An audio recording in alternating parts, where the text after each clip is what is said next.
Kundalini. One day, a book comes into my hands at the right time, as always. It is entitled Kundalini. It tells in the first person about the adventures that happened to the author. He is Indian, of a very religious and practicing family, which one would have thought prepared for what was to follow. He lives in India and approaches his 30s when the Kundalini awakens. This happened in the year from 1930 to 1950, that is to say, long before the Hindu and Buddhist sects swept over the Western world with all their adaptations to the culture of business. It describes phenomena of the same kind as what happened to me, but with a much greater intensity and disadvantage that I have not suffered. Sometimes he was no longer hungry and no longer eating, apparently fed by this force. Sometimes, on the contrary, he couldn't help devouring everything when there was war and he could barely feed his family. I also felt this phenomena, but much more lightly. He sees the houses, the objects haloed with silver light. I also perceived it, but very weakly. He alternates periods of extraordinary happiness with considerable suffering that I have not experienced. At one point, he evokes the rise of the Kundalini in his spine. It can be done in two ways, either in a single current of energy that rises, waving exactly as represented by the calyces of pharmacists around the main axis, or split into two hot and cold currents like the calyces of physicians. In fact, these calyces, whose meaning the West has forgotten, are energetic anatomy boards. The main axis passes through the spinal cord of the spine. The Indians call it the Sushumna. The two currents are called Ida and Pingala. I don't know which one's Earth and Solar, which one's cold and lunar. The author writes that at rise, where cold energy dominates, he shivers and freezes until it happens. Other times, he suffers from hellish heat that burns him when it's the hot current. I am struck reading this text that not for a moment did he think about the key of his difficulties.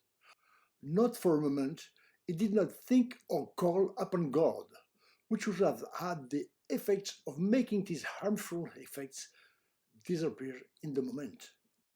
I have felt of Hinduism and Buddhism, I do not speak of popular superstitions, that there is a very great knowledge of the mechanisms of spiritual energy and the planes of enlightenment, unlike Christianity, but lost in the midst of a multitude of gods, avatars, rituals, superstitions, which made the notion of the unique God lost.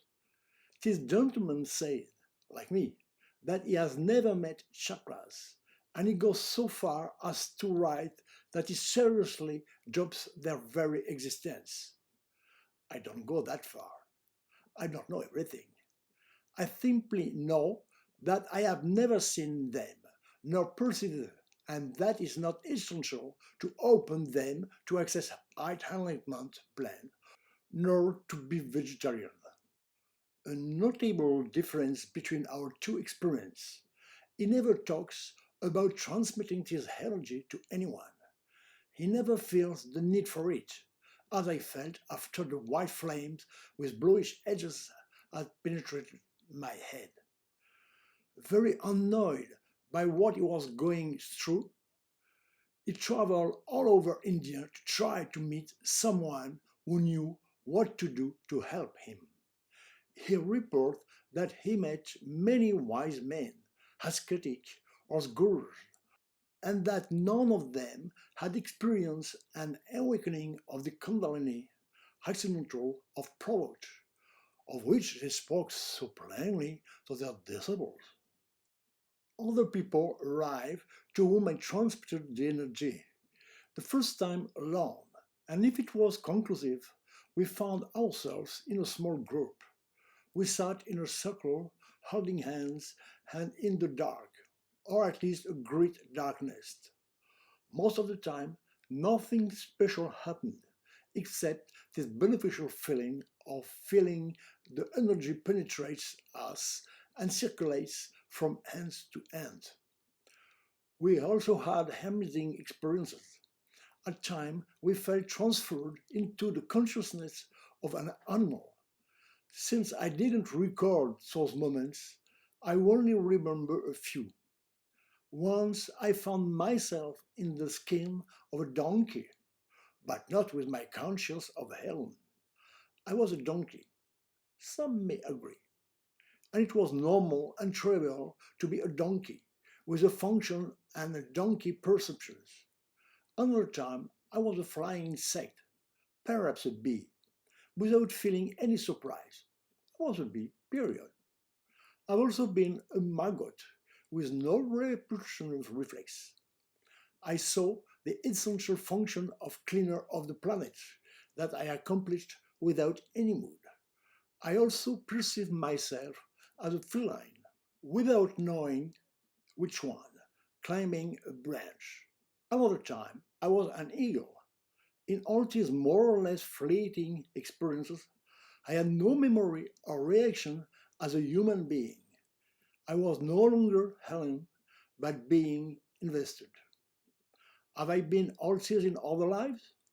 Or was it just an experiment that was sent to me so that I could feel what it's like to be in the skin of animals on which we project feelings that have nothing to do with what they feel?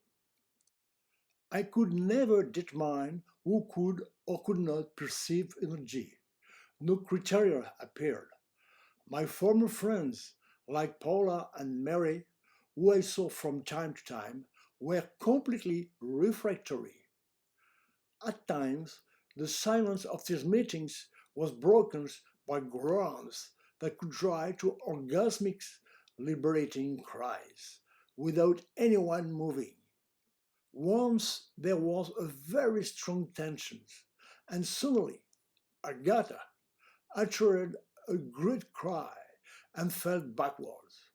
Simultaneously, I felt a ride that brought my consciousness into a deep darkness, in the center of which there was a luminous point that grew, and invaded me completely. At the center of this light, there was a new black spot that grew in turn until it invaded everything, and another bright spot in the center in an even deeper darkness. This point suddenly grew in a very high intensity, and my head exploded in a bubble of light built with a multitude of luminous structures that can be compared, although very roughly, to sparkling diamonds. Because of the dazzle, strength, and brightness of this vision, I thought it was the lightning diamond that some great Hindu master talked about. This evening took place in early March 1983. In parallel with my spiritual experiences, I continued my pictorial research. Actually, it was rather the opposite. It is my animated pictorial research in music that has initiated my access to spirituality. Through my experiments, I finally got out a particular relationship between music, light, and electronics, which was the starting point of my quest. October 27, 1981, my birthday, my gift. I discovered the drawn structure, the plan of the corridor of infinity, which will be the basis of my later discoveries after a long gestation. The resulting image recalls a corridor. It is also the interior of a pyramid and something else that will be discovered later.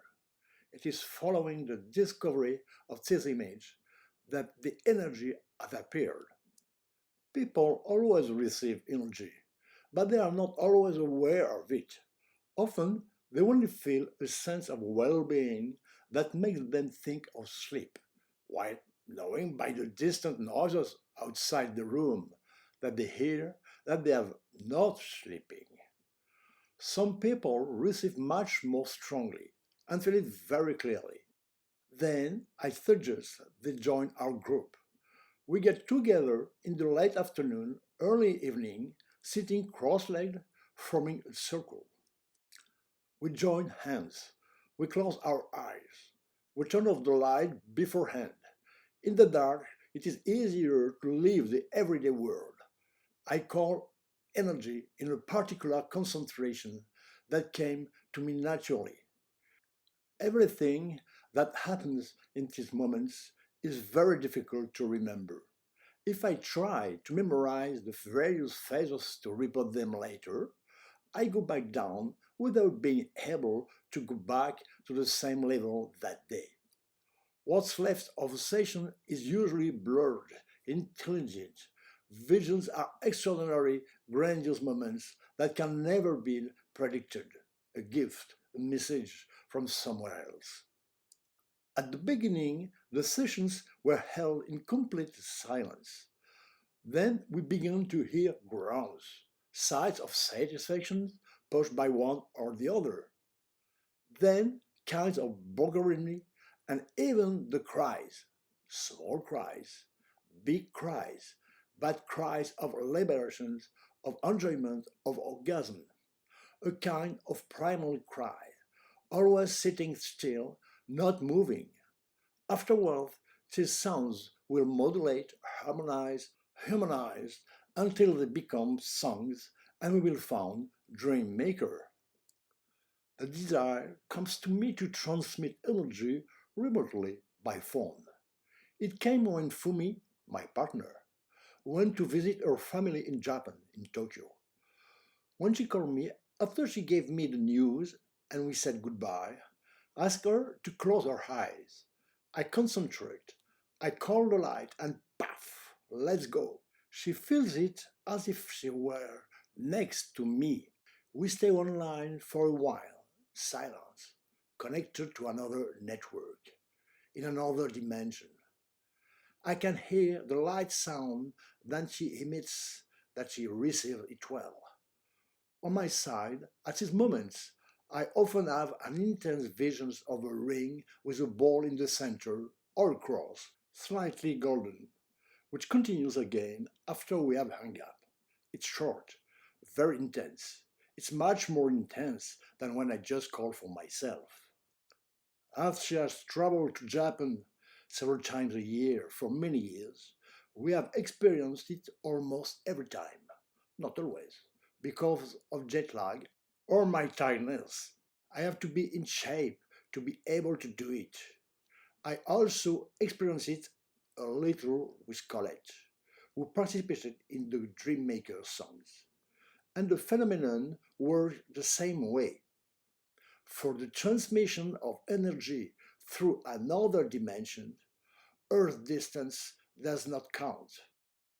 Both terrestrial and celestial research. During one of my great journeys in another dimensions, in meditation, I have the impression that my consciousness is in a tunnel as in a coal mine, and that it is looking for solution to be able to advance in this corridor of the infinite. All of a sudden, I feel like there's someone else on the other side of the tunnel wall, and he's also looking. It's like this quest is being conducted on Earth and in the other world at the same time. I would be the worker, the human earthly instrument responsible for carrying out the work with a certain latitude, but piloted, guided, helped by someone, a consciousness, a supernatural force.